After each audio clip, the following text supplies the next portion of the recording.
I want to ask you something before I start. Have you ever been in a relationship where something felt slightly off? Not wrong enough to name, not bad enough to leave, just occasionally, unexpectedly, briefly, like you were talking to a different version of the person you loved? I thought that feeling meant I was overthinking. Pause. 2 seconds. It meant there were two of them. For 18 months, I was in a relationship with a man named Adam. I loved him. I planned a future with him. I knew his coffee order, his childhood stories, the way he laughed at his own jokes before the punchline arrived. I did not know that the man I had met, dated, loved, and trusted was not one person. He was two. Identical twin brothers, Connor and Liam, who'd been sharing one identity, one girlfriend, and one lie for a year and a half. And the reason I found out is the part nobody sees coming. Because Liam told me himself. Not because he was caught, not because I suspected anything, but because he had fallen genuinely in love with me, and he could not live inside the lie anymore. I met Adam at a friend's gallery opening 18 months ago. He was standing in front of a painting I had been standing in front of 5 minutes earlier. And he said exactly what I had been thinking about it, word for word almost. I took that as a sign. It was not a sign. It was Connor. Connor was the one who approached me that night. Connor was charming, quick, magnetic, in the way of someone who has always been the louder of two identical people. He asked for my number. I gave it. What I did not know, what I could not have known, was that from that first evening, Connor had decided I was interesting enough to share. Not with the world, with his brother. Connor and Liam had apparently done this before. Not with serious intent. Small things. Covering for each other at parties. Pretending to be each other for bets or jokes. The kind of thing identical twins do when they have spent a lifetime being treated as interchangeable. This time, Connor wanted to see how long it could last. Liam agreed initially because he always agreed to Connor's ideas, because Connor was the one who moved first and loudest, and Liam had spent his whole life slightly in his brother's shadow. That dynamic, the loud twin and the quiet one, is what ultimately ended everything. Because the quiet one had a conscience. Let me tell you how it worked. Connor and Liam lived in the same apartment building, different floors, different units. They worked in different industries, kept different schedules. When Connor was unavailable, he sent Liam. When Liam had a commitment, Connor covered. They shared a single phone number for me. They briefed each other after every date. They kept notes, actual written notes, on what I had said, what I liked, what stories I had told, so the other one could pick up seamlessly. I thought Adam had the most extraordinary memory of anyone I had ever met. He had two. Looking back now, with the knowledge I have, I can identify the moments that were Connor and the moments that were Liam. They were different in ways I had noticed but never understood. Connor was electric. He made grand gestures. He filled rooms. He was the version of Adam who planned surprises and told stories and made everyone around him lean forward. Liam was quieter, more present. When Liam was Adam, he listened in a way that made you feel like nothing else in the world existed. He remembered things not because he had read notes, but because he had actually been paying attention. I had always slightly preferred the quieter version of Adam. I had always slightly preferred Liam. I just did not know his name. The small things that had felt off, the times Adam seemed like a different person, were simply the seams between them, the moments where one brother ended and the other began. I had been feeling the seams for 18 months and calling it my own anxiety. Liam called me on a Thursday morning. He used the shared number, the one I had saved as Adam, but something in the first 3 words told me something was different.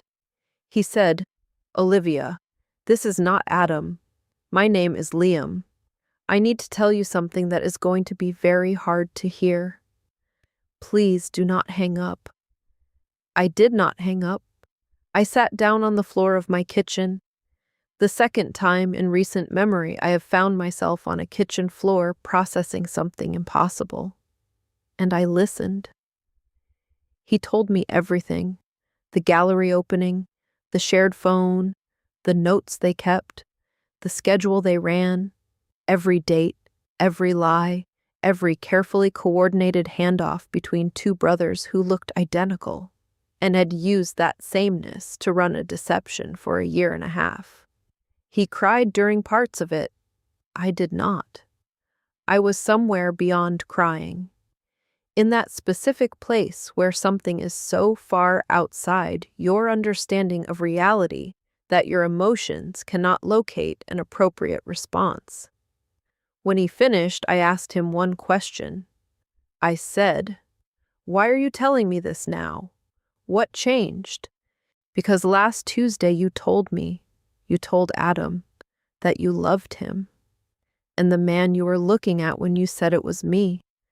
And I realized in that moment that I could not keep taking something that was being given to a person who does not exist. I could not let you love a lie, not when what I feel for you is the only real thing in any of this. I sat on that kitchen floor for a very long time. I spent 3 days alone going through 18 months of memories. I did not speak to either of them during those 3 days. I asked Liam for the notes, the actual written notes they had kept, and he sent them without hesitation. Every entry, every date, every detail logged by one brother for the other to use. Reading those notes was one of the strangest experiences of my life. My own relationship documented like a case file. My own feelings recorded as data points to be transferred between two people.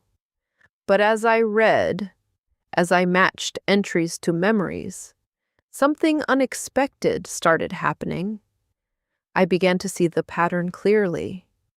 Every moment in those 18 months that I had held closest, the evening by the river when I felt completely understood, the conversation about my father that had gone until 3 a.m, the quiet Sunday when he had simply sat beside me reading, and I had thought, this is the person I want to spend my life with. Every single one of those moments was Liam.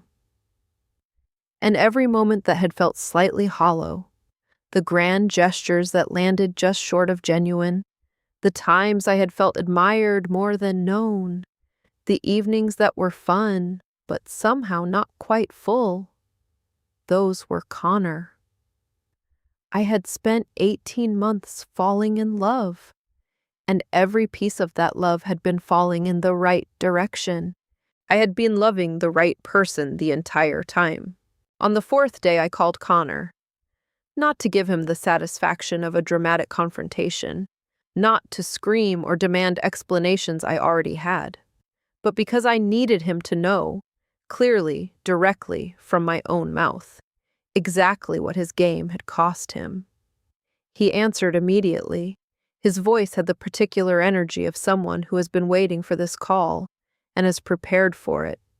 He said, "Olivia, before you say anything, I want to explain." I said, "Connor, I do not need your explanation. I have the notes. I have the full timeline. I have everything Liam gave me, and I have spent 3 days understanding exactly what you did and exactly why you did it. I am not calling for an explanation. I am calling to tell you 2 things." He went quiet.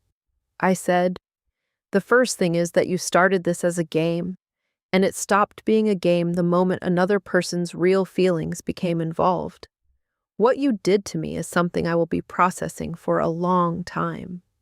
But what you did to Liam, using your own brother as a prop in your experiment, watching him fall genuinely in love, and continuing anyway, That is something only you and he will ever fully reckon with.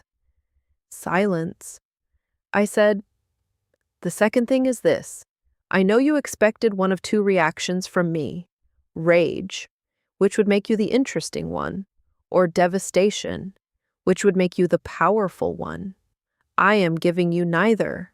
I am giving you nothing, because you used 18 months of my life to prove you could, and the only response that actually costs you anything is indifference.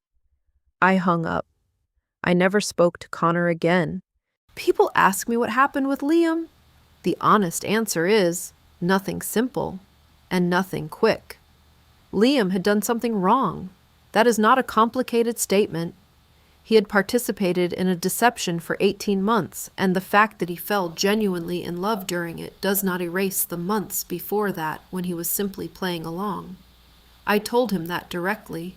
I told him that his confession had been the right thing, and that it had taken courage, real courage, to destroy something he wanted in order to give me the truth.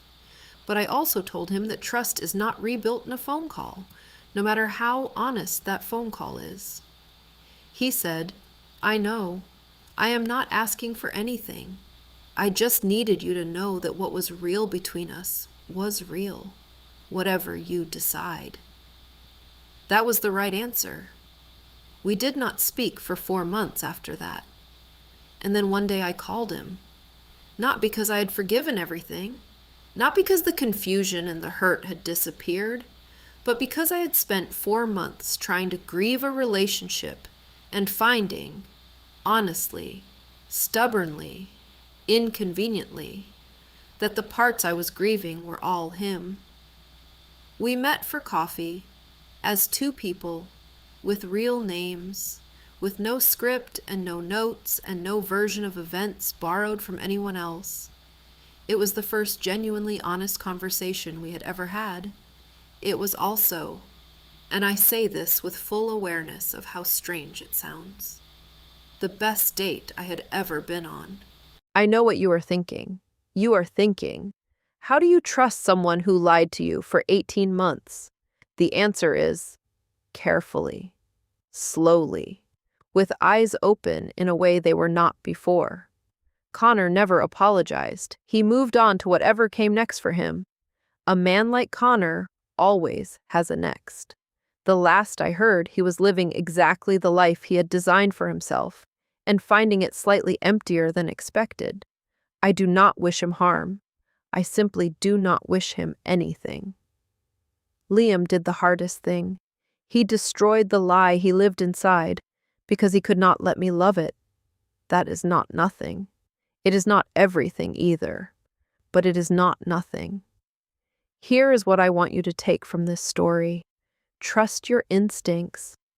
When something feels like a slightly different version of the person you love, when the seams appear, do not call it your own anxiety. Ask the question. Say it out loud. Because the answer might be stranger than anything you imagined. And if you are ever loved by someone who tells you the truth at great cost to themselves, that truth is worth something. What you do with it is entirely yours to decide. I decided to find out who Liam actually was. It turns out I already knew. If this story broke your brain a little, good. Leave a comment. Tell me what moment hit you hardest. And if you are new here, subscribe, because this channel exists for one reason only: to tell the stories that make you question everything you thought you knew about the people closest to you. And we are just getting started.